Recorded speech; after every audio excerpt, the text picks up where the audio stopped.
ఇవాళ మీరు ఒకసారి ఆలోచన చేయండి. జూబ్లీహిల్స్ ఉప ఎన్నిక సందర్భంగా ముఖ్యమంత్రి రేవంత్ రెడ్డి గారు మన 2 రోజుల క్రితము సినీ కార్మికుల అభినందన సభ, వారికి అభినందనలు చెప్పడానికి, కృతజ్ఞతలు చెప్పడానికి రేవంత్ రెడ్డి గారి పాలన బ్రహ్మాండంగా ఉందని చెప్పించుకునేటువంటి ఒక సభ రేవంత్ రెడ్డి గారే, కాంగ్రెస్ పార్టీ వాళ్ళ అభ్యర్థి నవీన్ యాదవ్ గారే వెనుకుండి ఒక సభ పెట్టించారు. వాళ్ళే స్పాన్సర్డ్. దానికి సంబంధించి సినీ కార్మికులకు సంబంధించి వాళ్ళ ఫెడరేషన్ సంబంధించినటువంటి డబ్బులను, వాళ్ళు కష్టార్జితం ప్రోగు చేసుకున్నటువంటి డబ్బులను, వాళ్ళ పొదుపు డబ్బులను, 72 లక్షల రూపాయల డబ్బులు, వాళ్ళ నిధులను వాడుకొని ముఖ్యమంత్రి రేవంత్ రెడ్డి సభ నిర్వహించారు. కార్మికుల యొక్క కష్టార్జితం, వారు సంపాదించుకున్నటువంటి పోగు చేసుకున్నటువంటి డబ్బులను వారు ఖర్చు పెట్టి సభ నిర్వహించారు. ఫెడరేషన్ సినీ కార్మికులకు సంబంధించినటువంటి వాళ్ళ ఫెడరేషన్ డబ్బులను 72 లక్షల రూపాయలు డ్రా చేసి డబ్బులు ఖర్చు పెట్టారు. వాళ్ళ కోసం మీరు సంక్షేమ పథకాలు ప్రకటించడం అనేది వట్టి డాంబికాలు మాత్రమే, బూటకం మాత్రమే, మోసం మాత్రమే, డ్రామా మాత్రమే.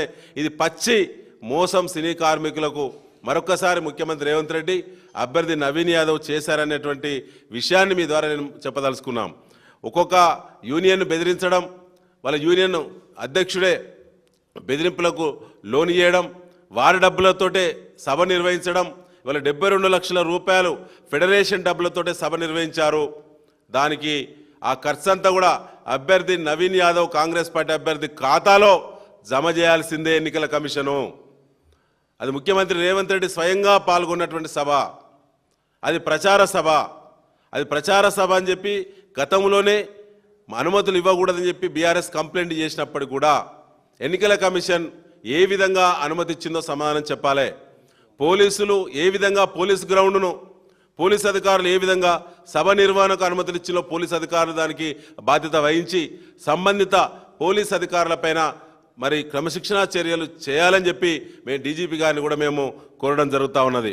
అదేగాక ఫెడరేషన్ వాళ్ళ యొక్క నాయకత్వం యొక్క అరాచకాలు కార్మికుల మీద ఏ విధంగా ఉన్నాయో, ఏ రకంగా ప్రభుత్వానికి ఫెడరేషన్ నాయకులు అడుగులకు మడుగులెత్తుతున్నారో, ఏ విధంగా ఏ హక్కులో భాగంగా ఫెడరేషన్ డబ్బులను 72 లక్షల రూపాయలు ఖర్చు పెట్టి ఏ విధంగా అభ్యర్థి యొక్క ప్రచార సభ నిర్వహించిందో ఫెడరేషన్ నాయకులు బాధ్యత వహించాలని చెప్పి, వాళ్ళు రాజీనామా పెట్టాలని చెప్పి, వెంటనే రికవరీ చేయాలని చెప్పి బీఆర్ఎస్ పార్టీ డిమాండ్ చేస్తూ ఉన్నది.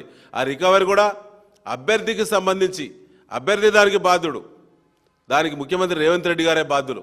దానికి సంబంధించిన ఫెడరేషన్ నాయకుల యొక్క ఒత్తిళ్లు ఏ విధంగా ఉన్నాయో మాకున్నటువంటి సాక్ష్యాలను, మా పార్టీకి వచ్చినటువంటి సమాచారాన్ని మీ ద్వారా తెలంగాణ సినీ కార్మిక లోకానికి మేము అందించదలుచుకున్నాం.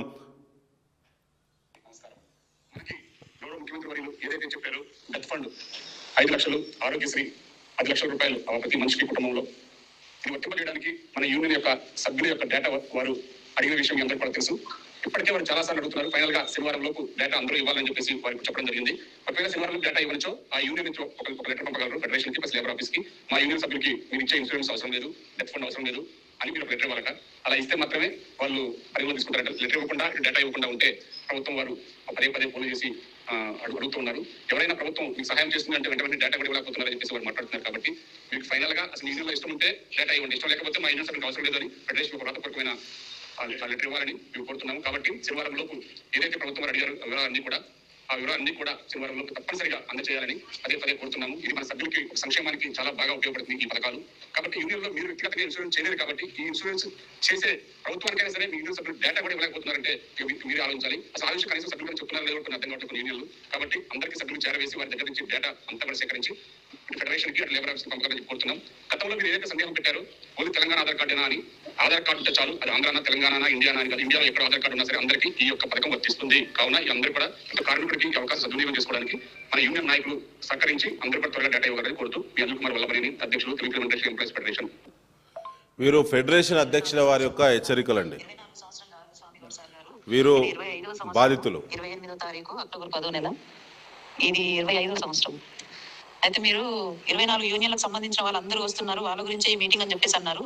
మరి నా నంబర్లను ఎందుకు పిలిపించారండి? మెంబర్షిప్ లేని వాళ్ళు, కార్డు లేని వాళ్ళని ఎందుకు పిలిపించారు? మరి 300, 250, 500 ఇచ్చేసి వీళ్ళందరినీ ఎంతమంది జనాలని మీటింగ్ మీరు 24 యూనియన్స్, 24 క్రాఫ్ట్స్ వీళ్ళకి కార్మికులకి అని చెప్పేసి అన్నవాళ్ళు, మరి వీళ్ళందరూ నా నంబర్లు ఎందుకు వచ్చారు? అది మీరు చెప్తేనే.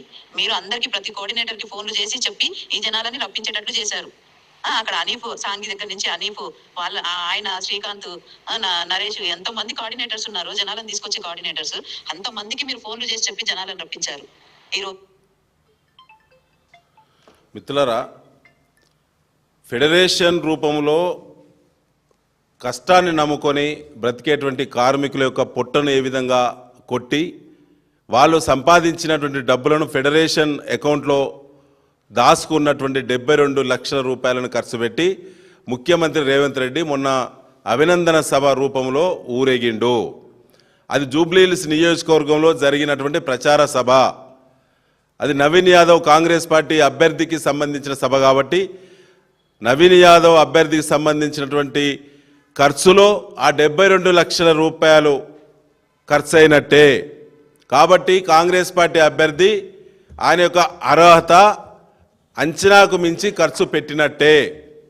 కాబట్టి అతను ఖచ్చితంగా డిస్క్వాలిఫై చేయాలి. చిత్తశుద్ధి ఉంటే ఎన్నికల కమిషన్ వెంటనే విచారణ చేయాలని చెప్పి బీఆర్ఎస్ పార్టీ డిమాండ్ చేస్తూ ఉన్నది. ఇలా కార్మికుల యొక్క కష్టార్జితం, వారి చెమటి చుక్క ఫలితం 72 లక్షల రూపాయల ఫెడరేషన్ డబ్బులతో లైట్లు వెలిగించి, డయాస్లు వేసి, మైకులు పెట్టి, కార్మికుల పేరు మీద ఇతర లేబర్ను 500 రూపాయలు ఇచ్చి వాళ్ళు ఎంగేజ్ చేసి తీసుకొచ్చి చప్పట్లు కొట్టించుకున్నటువంటి ఈ సభకు పూర్తి బాధ్యత కాంగ్రెస్ పార్టీ అభ్యర్థి నవీన్ యాదవ్దే. దానికి ముఖ్యమంత్రి రేవంత్ రెడ్డి నాయకత్వంలో జరిగిన సభ కాబట్టి, వారే స్టార్ క్యాంపెయినర్ కాబట్టి ఖచ్చితంగా ఇది లీగల్గా ఈ కేసు. దీని మీద మేము బీఆర్ఎస్ పార్టీ ఎన్నికల కమిషన్కు ఇవాళ మరొక్కసారి ఫెడరేషన్ నిర్వహించే సభకు అనుమతులు ఇచ్చింది ఎన్నికల కమిషన్. ఫెడరేషన్ డబ్బులు 72 లక్షల రూపాయలు డ్రా చేసి సభ చేస్తే ఓట్లు అడిగింది రేవంత్ రెడ్డి ముఖ్యమంత్రి, ఆయన స్టార్ క్యాంపెయినర్ కాంగ్రెస్ పార్టీకి. అంటే ఎన్నికల కమిషన్ ఏమైనా కాంగ్రెస్ పార్టీకి అనుబంధ సంస్థగా పనిచేస్తున్నదా? పనిచేస్తలేదన్నప్పుడు ఖచ్చితంగా దీని మీద చర్యలు తీసుకోవాల్సిందే. ఈ 72 లక్షల రూపాయలు అధికారికంగా మరి కాంగ్రెస్ పార్టీ అభ్యర్థి ఖాతాలో అవి పడ్డట్టే. దానికి బాధ్యత వారే వహించాలని చెప్పి మేము మరొకసారి మీ ద్వారా ఎన్నికల కమిషన్ మేము డిమాండ్ చేస్తా ఉన్నాం.